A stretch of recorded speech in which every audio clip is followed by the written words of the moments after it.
Good afternoon, everyone. Welcome to those just joining us for this afternoon's webinar.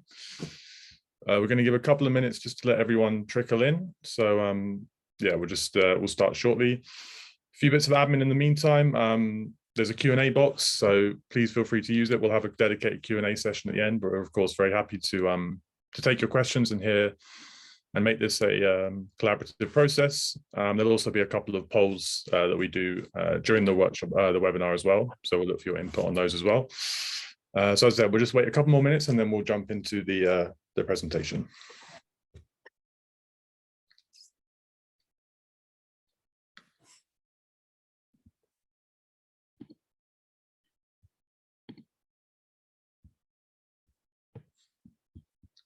Okay. Still see we have a few more joining, so just give it another 30 seconds or so and then we'll jump right in.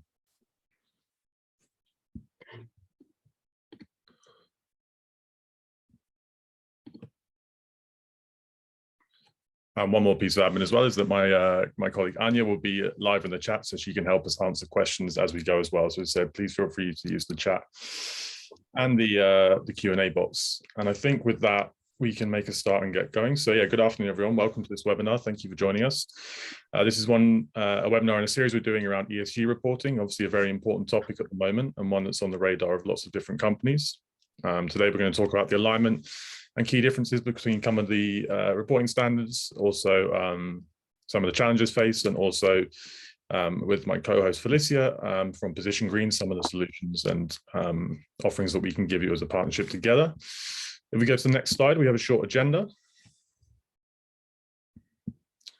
So we'll do a quick introduction to both ourselves and also the companies.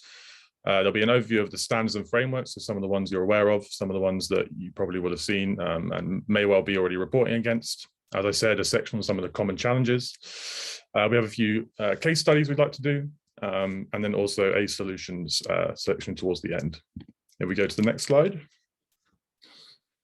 So a bit about ourselves. First of all, my name is Nathan Cable. I'm a senior sustainability consultant at Nexio projects. I've been with the company for coming up to a year now. I tend to work on some of our more strategic projects, such as sustainability reporting, but also strategic gap analysis, some of the more bigger strategic projects, and also with some of our larger clients as well. And I'm very happy to be joined today by Felicia Gustafson from Position Green, and I'll pass over to you, Felicia, for a quick introduction. Thank you so much, Nathan. I'm so happy to be here. I work at Position Green as the sustainability data team leader and also actually product manager.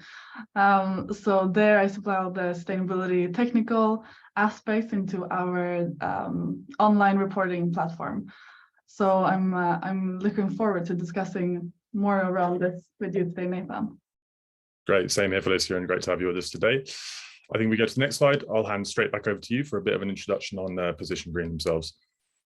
Yeah, so Position Green, actually we're born here in the Nordics. Really we're having data as the main core of our offering. Today we have offices in Malmö, Stockholm, Copenhagen, Oslo, London, New York, Houston. Really, we're growing so much, it's crazy. But our main purpose is to just make ESG reporting have like measurable KPIs and actionable insights, more moving towards this financial reporting that we've seen historically. We have an online reporting platform that is super flexible and can be adjusted to different levels of ambition and tailored completely to your needs and focus area. The platform is made to be tracked, everything that is made there, helping to make it easy for like auditors to trace the data, and also for you to keep track of any changes and progresses that are made when actually doing the reporting, to make sure that you have high data quality and compliance. So we cover all of ESG, environmental, social, governance, really, as I said, having this purpose of having all ESG reporting in one place and have it super measurable. So it feels, yeah, very exciting. Absolutely, and great to hear a bit more from yourself, obviously, on Position Green. If we go to the next slide, I'll also give a quick introduction to Nexio projects. Some of you may be aware in the call, but we are a sustainability consultancy firm based in Rotterdam in the Netherlands. Since 2017, we've completed over 300 different projects, as I said, building more and more into larger strategic projects, so gap analysis, sustainability reporting. We also have a dedicated climate team here at Nexio Projects, and we're also a certified partner of EcoVadis, so we do a lot of support to clients on EcoVadis certifications, helping them with their assessments, doing insights reports, etc. We've supported clients from over 20 different sectors, and we've now got a geographical footprint of those companies across 25 different geographies as well. So growing rapidly, and also, building on some of the more strategic work, as I mentioned. And part of that, of course, is sustainability reporting, and that's what we're going to discuss in a bit more depth today. If we go to the next slide. One thing we're really keen on at Nexio, of course, is to make sure, well, essentially we realize and we know that what we do best is working in partnerships. That's something that's key, as we know, for the SDGs. SDG 17 is focused on partnerships for the goals. And we realize that we can't achieve what we want to achieve by ourselves. And therefore, that's what we want to do, is really look globally and across the world for partners we can partner up with who have their own expertise and own knowledge to bring to the table. So when it comes to reporting, that's why we work with Position Green. They're a leading standard when it comes to ESG reporting, as Felicia just mentioned. And for us, we really see that as a powerful partnership where we can really synergize and bring our expertise together and really offer a really powerful value add to client, which is why we work and partner together and recognize our own pieces of expertise that we can bring to the table. So that's a little bit of an introduction onto ourselves. And we also wanted to give a quick introduction on some of the key standards and frameworks. Some of you may have been in the webinar we hosted a couple of weeks ago where we went through giving a bit of an idea of the current standards and frameworks map. And what we want to do today is start with the SDGs and the UNGC. So in terms of frameworks are sets of principles which provide guidance and thoughts and demonstrate to companies how they can, sorry, Felicia, I'm just going to have to pass to you for a second. I just need to jump off camera, sorry. Yeah, no worries. So with the SDGs is one of the main frameworks, and really from 2015, we were able to see a big shift in sustainability topic in general. So the SDG also referred to as the UN Development Goals, Agenda 2030.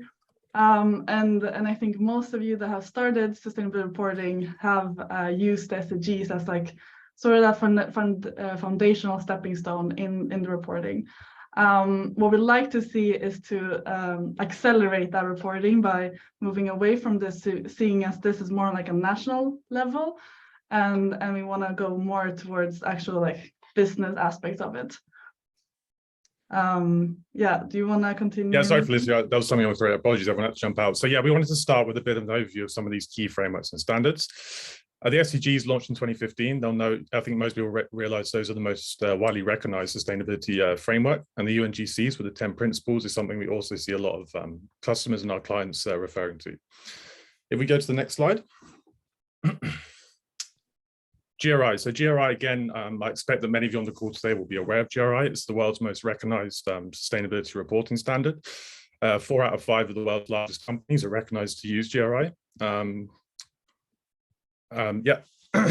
In 2021, so actually there's some new standards that have been released, the universal standards, which apply to all companies, the sector standards, which are more specific to those individual sectors, and also the topic standards, which are more specific to the 2 different topics which are material to companies.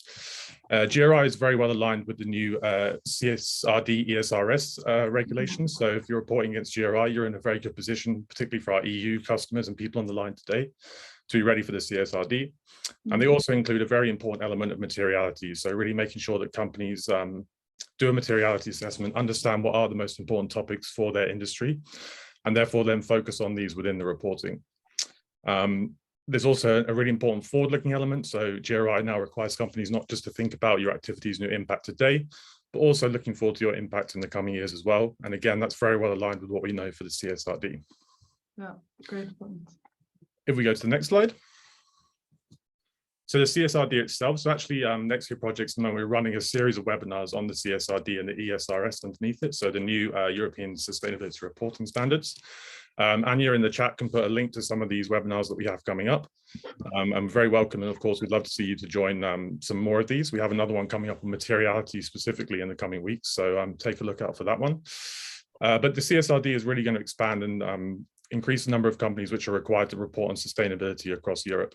You'll see here that there's 3 selection criteria that if companies meet 2 out of the 3 of these, they will be required, if they're not currently under the NFRD, which is the main EU reporting standard at the moment, from 2026 or for 2026 data onwards, companies which hit 2 out of these 3 will be required to report publicly on sustainability. There'll be a number of requirements within this, including a double materiality assessment. The data will need to be auditable and also readable by machine readable. So it's really important that companies who are not yet reporting on sustainability are really aware of these movements and the latest developments in this space, because it's really coming up quite fast. And obviously those of you on the call today are aware of this, and really great to see you already preparing for this by joining us today. If we go to the next slide. Yeah, we want to deeper on GHG. So yeah, over to you, Felicia. Thank you.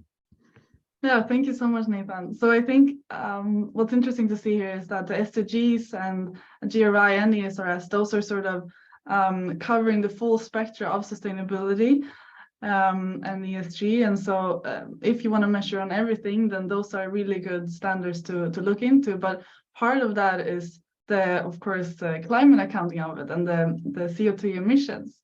And this is where the greenhouse gas protocol really comes into play. This is a key player in almost all of the standards that you find out there. The greenhouse gas protocol focuses on a way to allocate your emissions. So it's really a way to group together in what's so-called scope 1, scope 2, and scope 3 in order for you to take better strategic actions by understanding where are your biggest emissions actually allocated. One can say that the majority of companies have their greenhouse gas emissions, like 70 to 90% are focused in scope 3, which is a huge chunk. However, the majority of companies reporting on greenhouse gas emissions are only reporting on scope 1 and 2. And the reason for that is that scope 1 and 2 are really where you have the most control. It's where you sit on ownership of perhaps the actual cars or the building. You have the contract for your electricity bills, your heating. You have most of the power, and so it's very easy to influence and also trace that data within scope 1 and 2. But as I just said, majority of those emissions are allocated in scope 3. So to take the steps and really work within that is super important to make sure that you have a actual impactful sustainability reporting. So, however, the scope 3 is much more complex. This is where you involve the whole value chain. You suddenly have very little control of it. You need to engage your suppliers and so on. And we will talk more about this as we go along. But understanding the greenhouse gas protocol is super duper important if you want to actually make an impact with your reporting. We could perhaps go to the next slide. So CDP, or let's take a step back. So the ones we've seen now has sort of been those standards and frameworks that most companies would begin with when they do reporting. But then there are some more frameworks and standards that you might use instead or additionally based on industry-specific requirements or investors needing you to report in a certain way. And CDP is one of those. So to the 260 largest companies in the Nordics need to report on it, for example.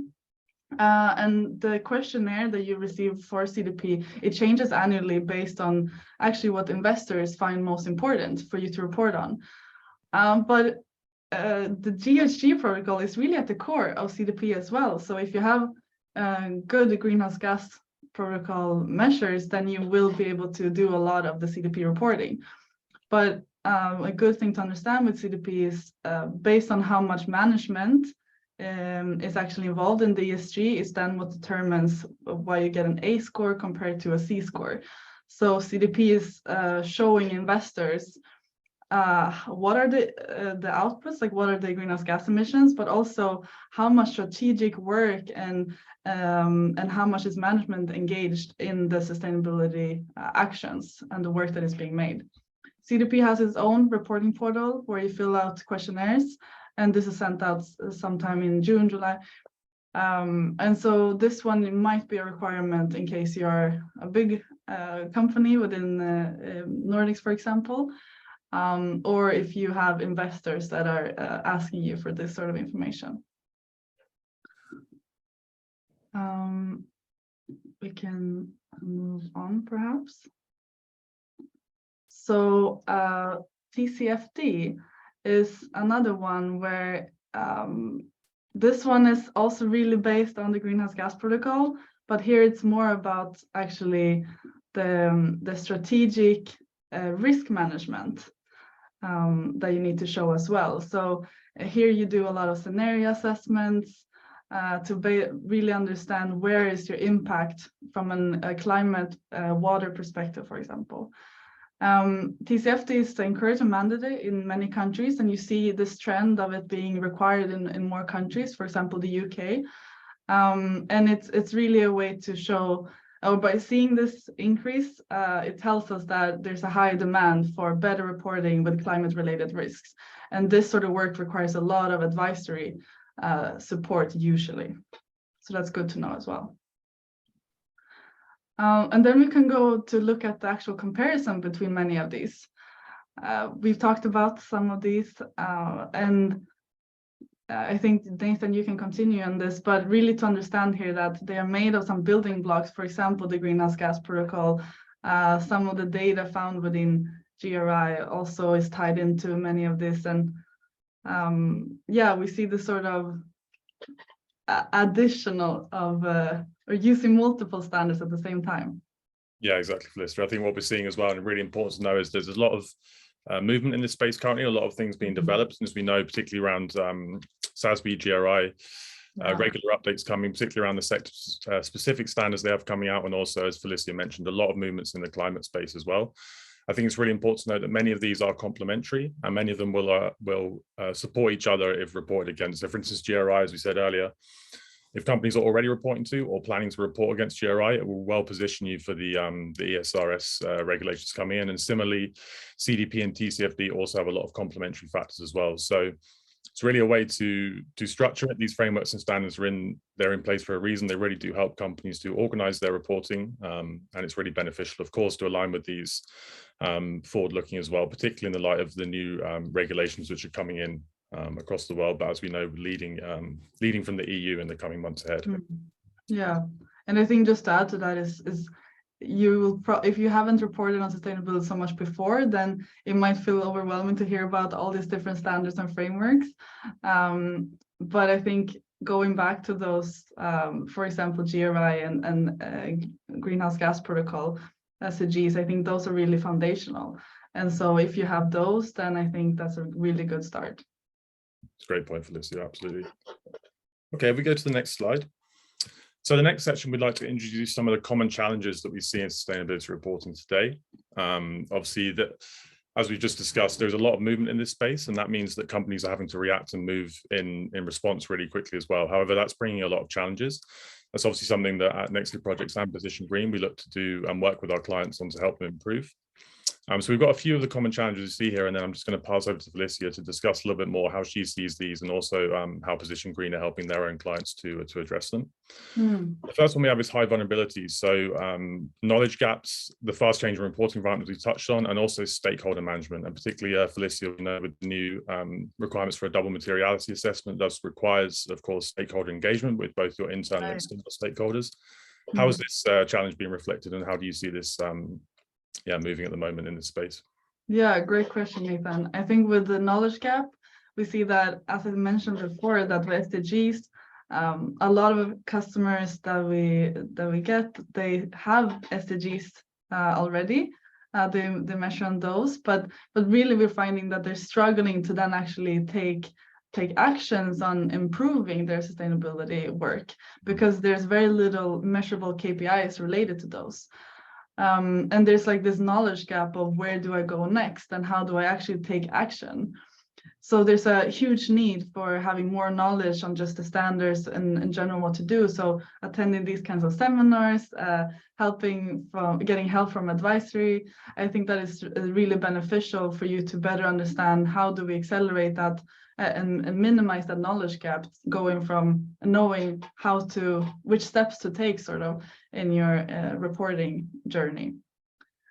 Also, when it comes to just there being a very fast changing reporting environment, I mean, just like you said, Nathan, there's a huge change in the standards, some of them changing name, collaborating, new legislations are coming in place. And so, and if you're based in the EU, you're probably noticing this EU initiative now around ESRS, EU taxonomy, HRDD, that there's a huge shift now within the EU. And so to understand that and being on top of it is very complex.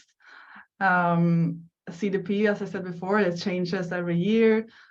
We have now a new GRI version, and suddenly you then need to update some of the work you've done before. The greenhouse gas protocol is adding more methodologies such as FLAG, how to use it. So, I mean, there's happening a lot. It's really exciting, but I think part of that is then to understand and be open and ready for methodology changes and output requirements, but also to understand that the raw data is usually quite similar. So if you have good raw data, then you can adapt to many of it. Do you agree with that, Nathan? Absolutely, and I think that leads very nicely onto the next slide, if we go there, please. So you touched on there on the raw data for this year, and I think as we've seen as well, particularly with some of these new requirements to not just have this data to be collected, but also to be auditable and to be machine readable, to be traceable, etc. There's a real need for, as you said, the raw data to be there, but also to have that quality data as well.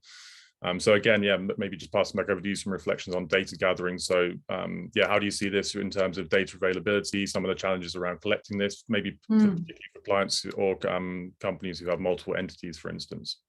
Yeah, definitely. I think a lot comes to the different methods that are part of the greenhouse gas protocol. So when you want to get the data for climate reporting, then there are different methods you can use, such as supplier-specific data or average activity data or spend-based data. And these different methods require different types of data gathering challenges. So the idea is to get as close to the emissions as possible, for example. So you want to get the supplier specific data, but it's super tricky to work with your suppliers, and it relies on having a really good contact with them, or investing money in perhaps getting LCAs or EPDs, for example. And then just to get emission factors overall. So if you're not familiar with emission factors, that is sort of the key component in doing climate calculations. So you need to, for example, have one emission factors connected to 1 liter of diesel, for example, compared to 1 liter of petrol. And so if you, depending on which emission factors you have, the better you can get your data in place. But this relies on both open databases and licensed databases, and that work in itself is really complex and takes time. So overall, it's just there are challenges within data gathering. You need to stay humble to that process. Absolutely. Maybe we go to the next slide. I think this is slightly linked, but again, there's the challenge of data gathering, as we've just touched upon, but there's also the challenge of data management and really making sure that the data you have is centralized, coordinated, the right people are understanding where they need to get this data from, what is required of them, etc. So again, particularly with quality and comparability, do you have any reflections there on what you've seen from your work, Green? Yeah, so here I think it's super important to work towards having a good base year and a target year. And again, this relates a lot to climate emission calculations, but that is usually where the majority of the struggles that we see are found. So having a good base year will help you so much moving forward, and a base year refers to the sort of starting point that you will refer all your future adjustments towards, or all your future improvements to, and making sure that you then have all of scope 1, scope 2, scope 3, good emission factors, you have your suppliers engaged. I mean, having all that in place takes time, but by having a good base here, you're actually having really good success rate in being able to track those adjustments and making even better strategic choices. And for comparability also, I think it's really beneficial to, again, use a standard or a framework to make sure that you can compare yourself not only within your company, but also to other companies, perhaps. So I think maybe some of you are reporting without many standards, but by starting to use a standard as sort of the guidelines, I think is also good for data comparability. Absolutely. I think your point on the baseline year is really key because, of course, a lot of what we need to see now, what we want to see from companies when it comes to sustainability is target setting. So really having those key objectives, maybe starting with GHG, but of course, there's a wide range of material topics you can have targets on. And as you said, having that comparability and the baseline year of data and making sure that data is accessible and usable is really key. Yeah. Okay. And we just go to the next slide, please. We have one final challenge, which is around assurance. So again, with the new ESRS regulations, it's going to become mandatory for companies who are compliant or required to report under CSRD to have their sustainability data assured.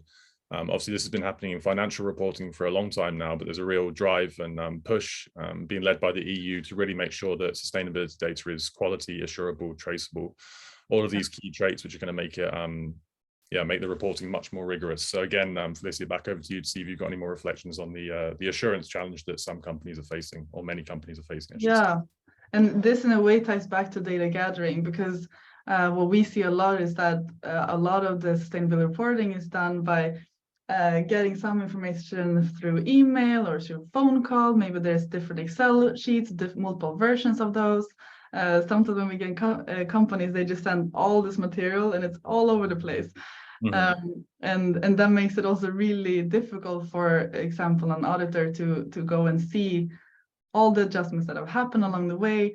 Also, we've seen the challenge what happens when one person maybe goes on parental leave or leaves the company, and suddenly all the information was in that person's head and you can't really track what were those changes.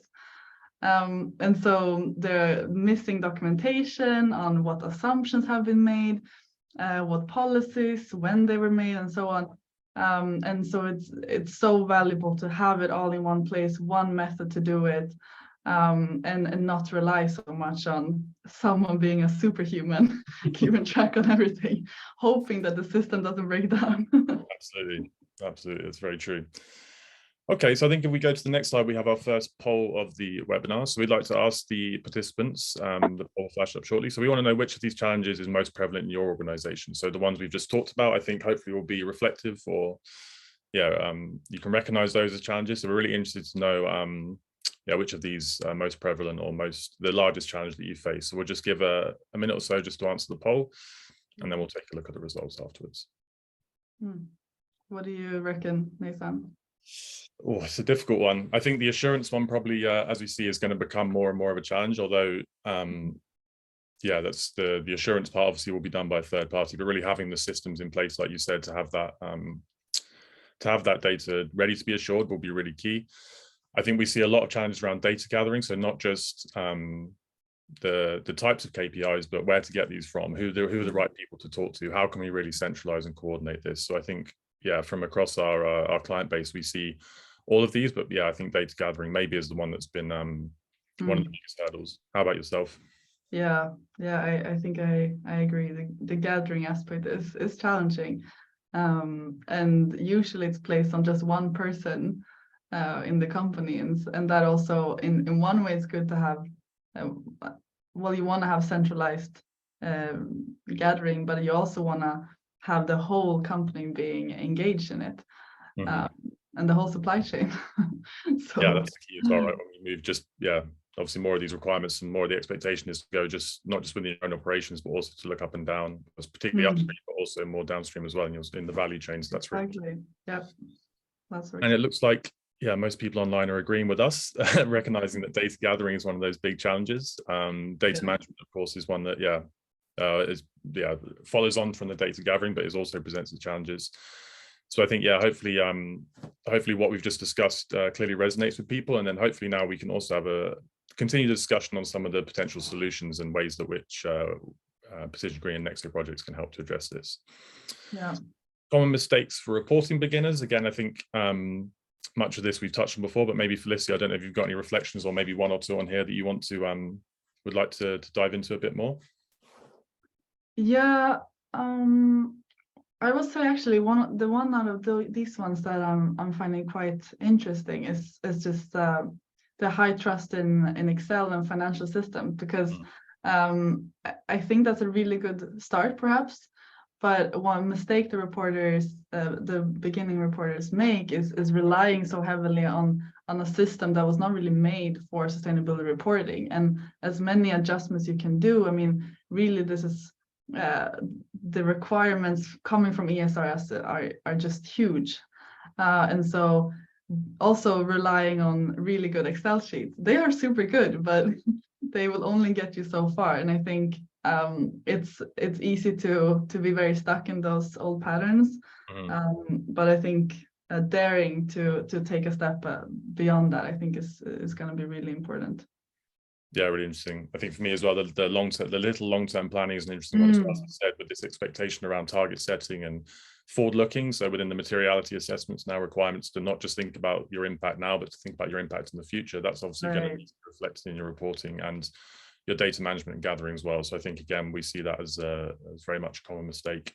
Yeah, and just like for ESRS, we see like some companies need to report only in 2026 or 2027, but in order for you to have data to report on, you have to sort of start already now in order to engage the whole organization, suppliers, gather all the policies and sit in those meetings. I mean, that will take time. So absolutely. I think I really agree with you.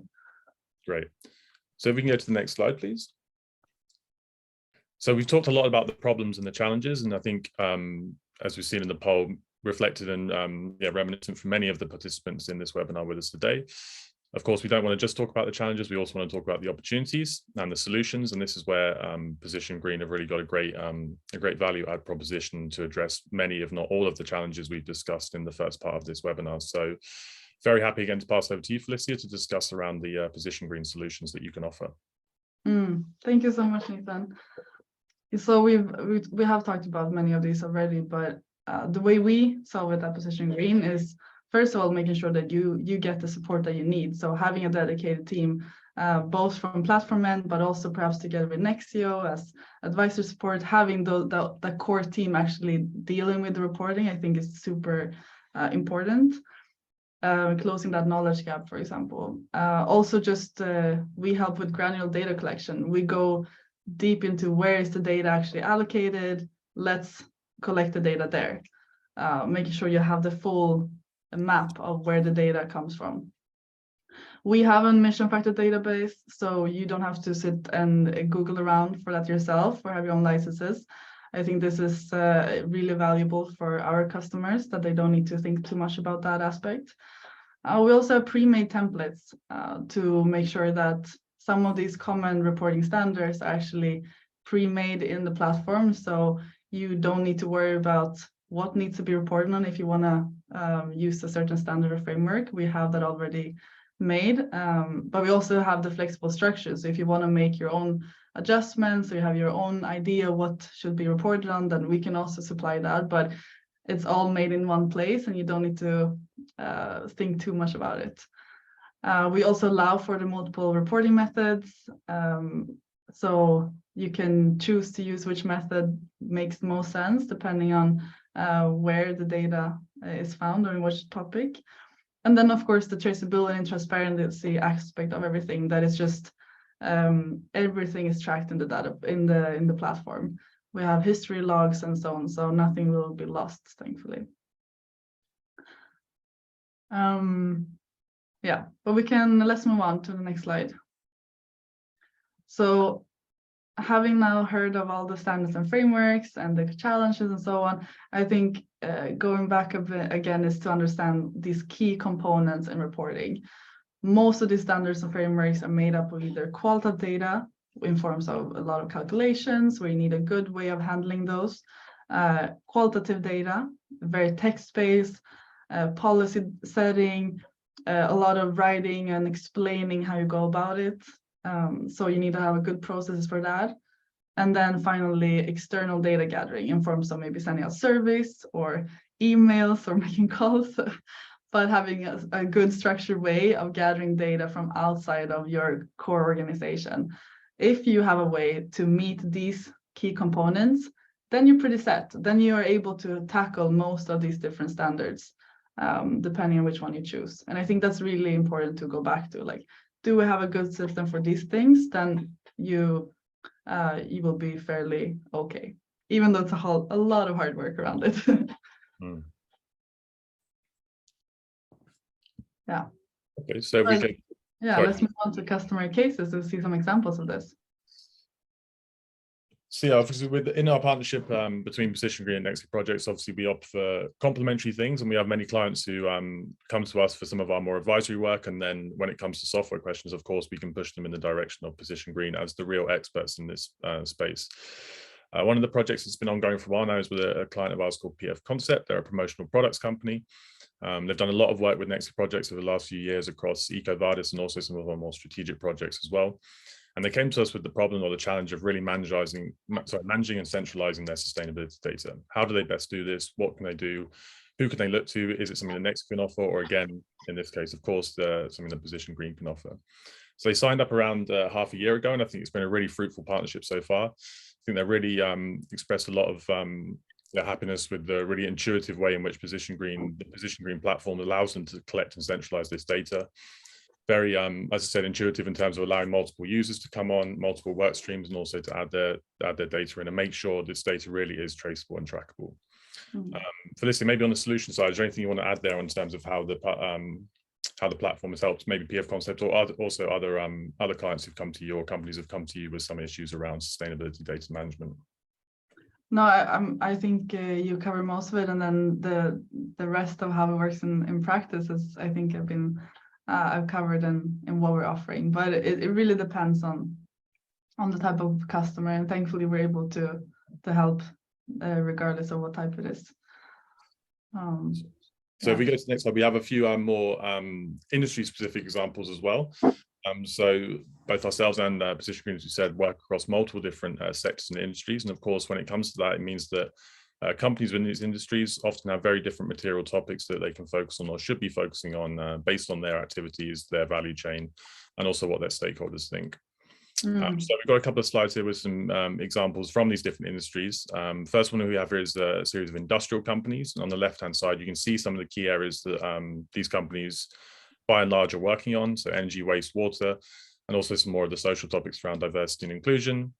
And of course, as we've also touched upon with Felicia, really important now for companies to think not just in the scope of their own operations, but to really look up and down that value chain as well, and particularly upstream towards the suppliers when it comes to some of these key sustainability topics. So again, Felicia, is there anything you'd like to add here around this industry and how they can use Position Green to help their reporting?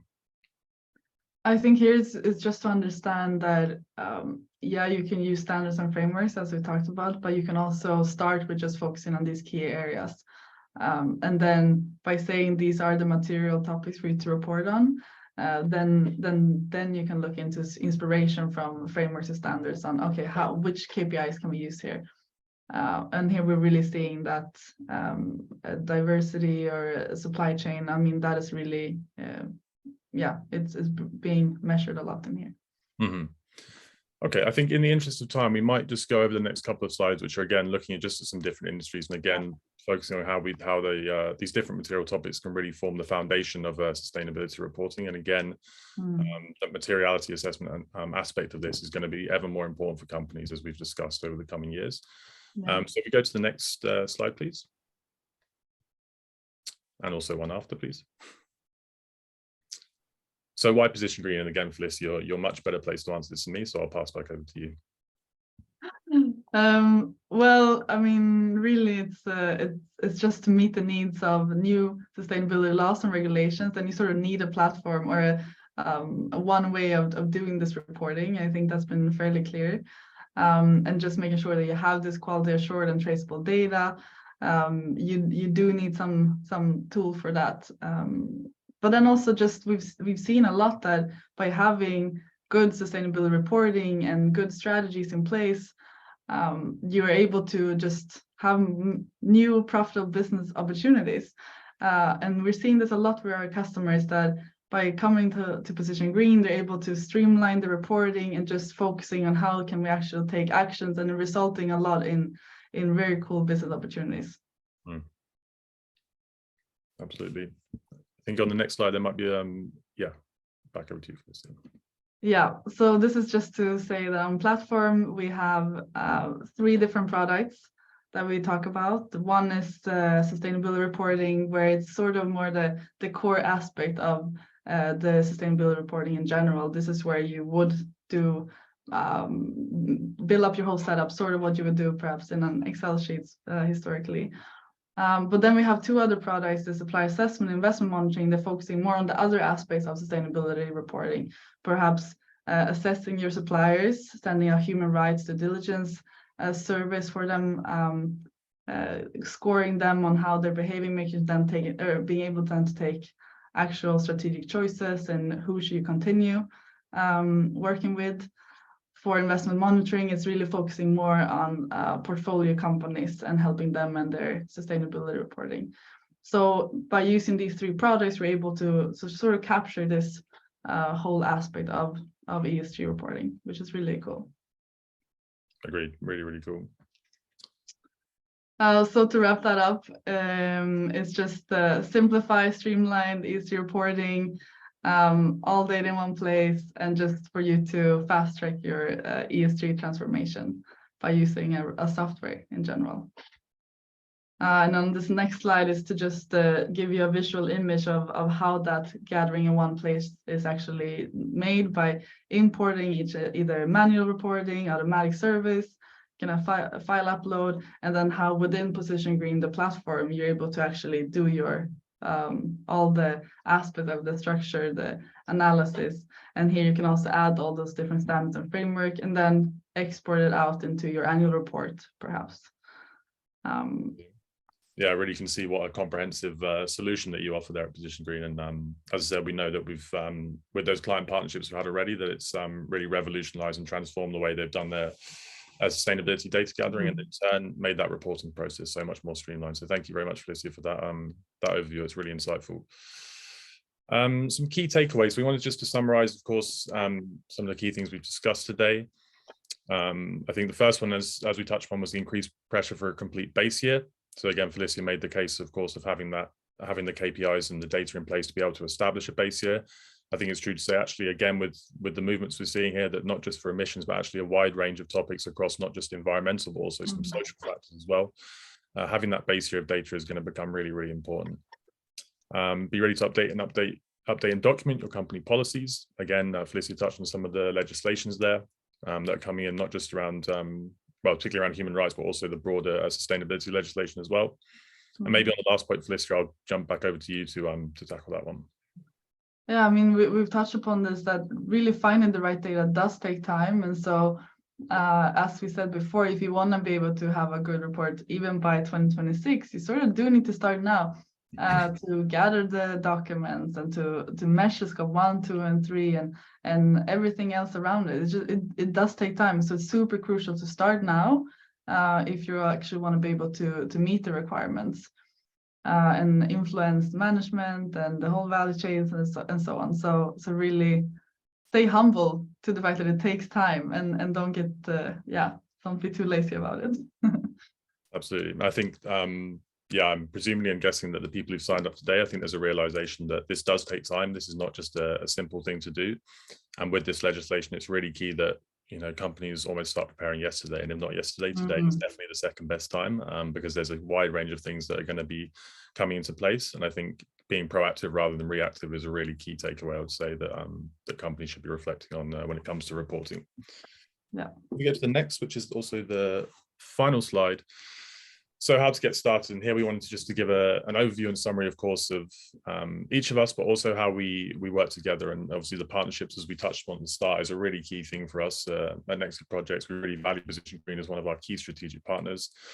In terms of the value add from our side, before passing back over to Felicia, obviously we can, what we like to do, or now building ever more towards, is going with complete sustainability journeys on companies. So we can offer strategic projects such as gap analysis, so really taking a look at your entire sustainability management system, your activities, your strategies, your policies, and really identifying those gaps and then helping to create roadmaps to move forward. Training and engagement is also a key thing we offer. Materiality analysis, something that is a joint offering between us and is going to become ever more important. Data collection, the process, so obviously understanding what you need to do, but the how very much in the hands of Position Green, and also scope 1, 2, and 3, which sits in with our climate experts here at Nexio. But yeah, really in terms of the partnership, as I said, we wanted to, we realize and recognize that the reporting element is something that would be best achieved through partnership. And again, that's why it's super important for us to partner with Position Green. So Felicia, anything else from your side on the partnership, or anything else to wrap up the webinar, the presentation part of the webinar, at least before we go to the Q&A? Yeah, thank you so much, Nathan. I think it's just really exciting to see the opportunities we have by working together and seeing how good we can do that by having all the knowledge and the skill sets that you sit on together with our technical solution. I think that is super, super valuable. So I'm really excited to continue that forward. Great. And we also have a poll open now. So of course, for the participants, please feel free to respond. And of course, you can reach out to us, of course, for any further insights or information. Very happy to engage in some follow-up conversations as well. Just as we wait for the poll results to come in, so just so you know, we have time now at the end for a Q&A. So I can see already there's been lots of questions being fired in the Q&A box. So thank you very much, everyone, for doing so. We'll see what we can get through in the next, just over 10 minutes or so in terms of those questions. So we'll have a look now.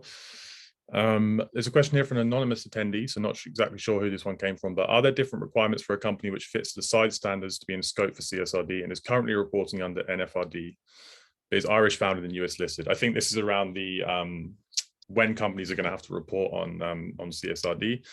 As we showed earlier, those 3 criteria, if you're a EU-based company and you fit 2 of those 3 criteria, if you're already under the NFRD, it'll be 2025 reporting 2024 data. So already the data from next year. So in 10 months or so, we'll be required to report on, which is very soon.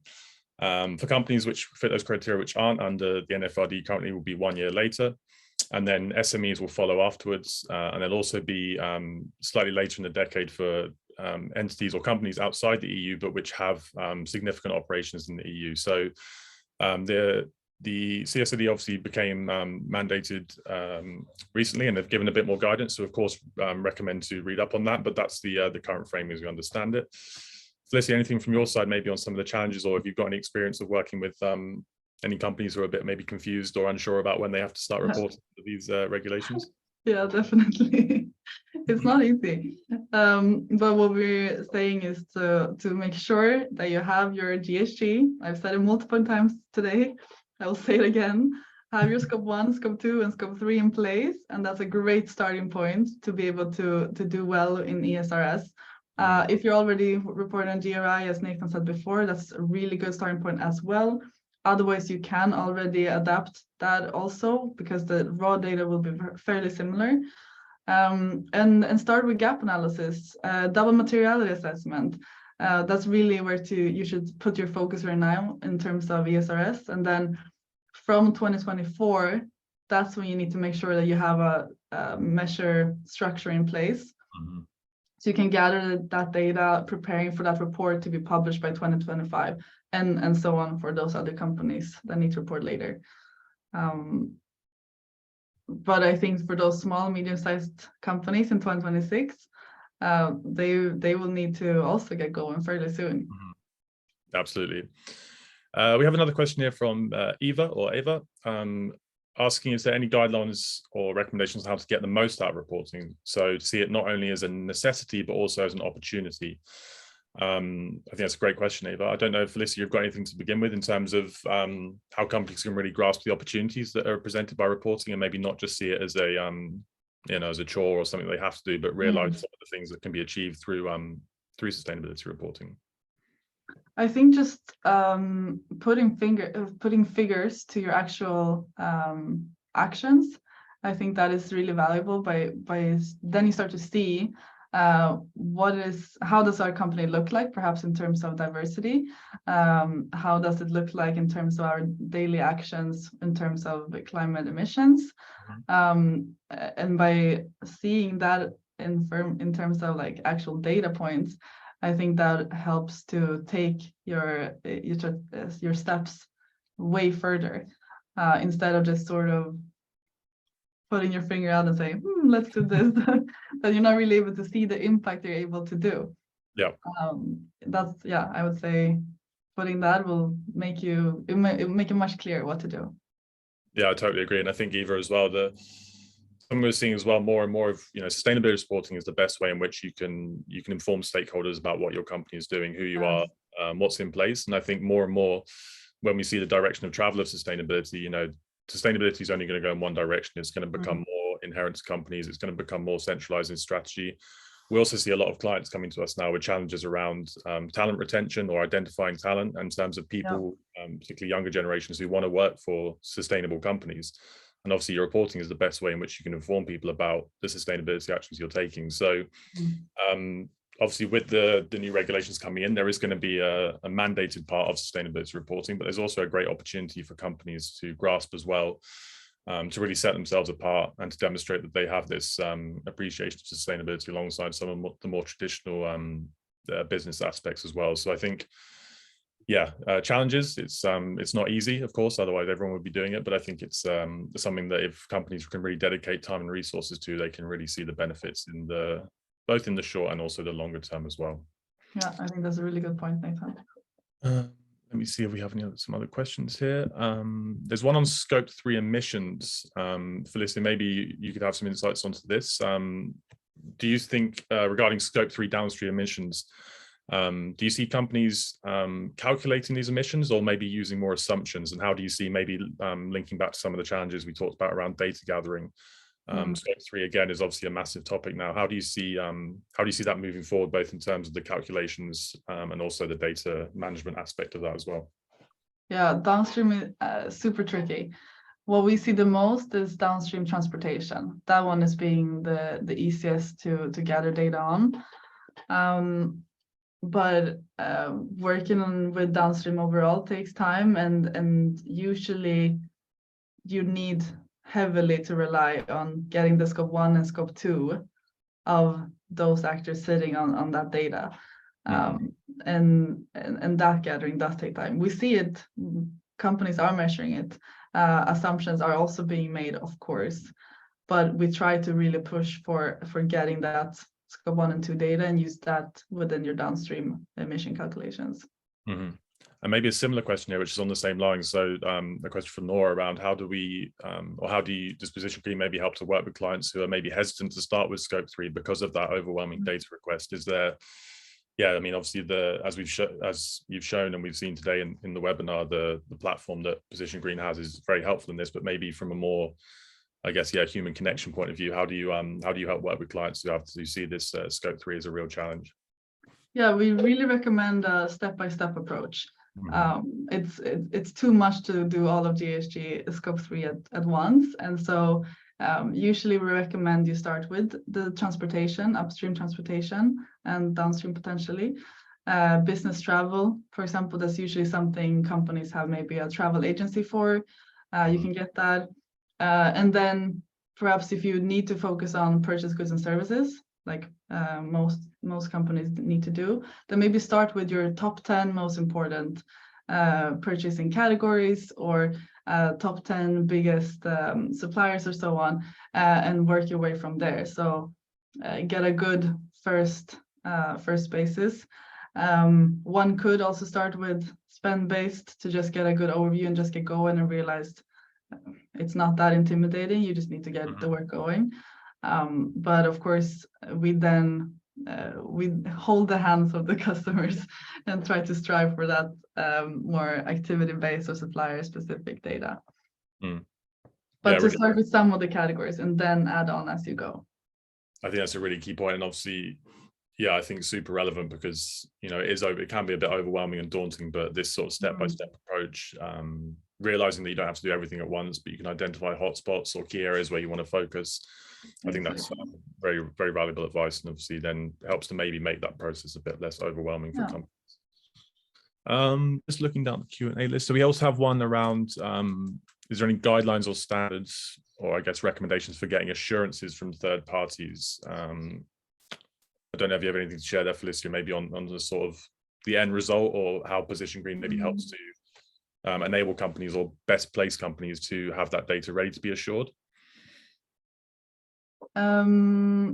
Not specific certification, I guess, related to science-based targets or CDP. I mean, those are really good structures that can then be assured. So by using those as the foundation helps a lot in those cases. Yeah, I'm not sure. Do you have anything, Nathan?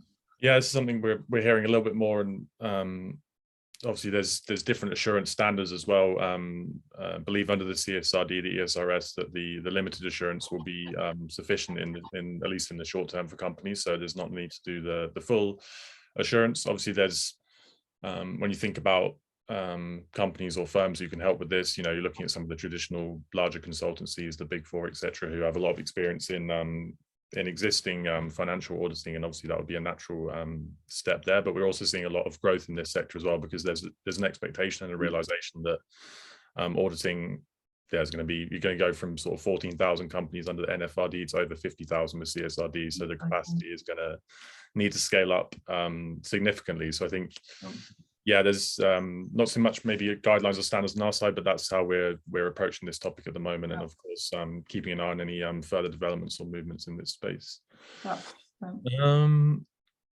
Let me see what else we have. And just looking at the time, we have 3 minutes left. So try and get in maybe one more question. Let me see here. There's another one from an anonymous attendee about how sometimes reports can end up showing very homogeneous data and everyone reports with similar descriptions.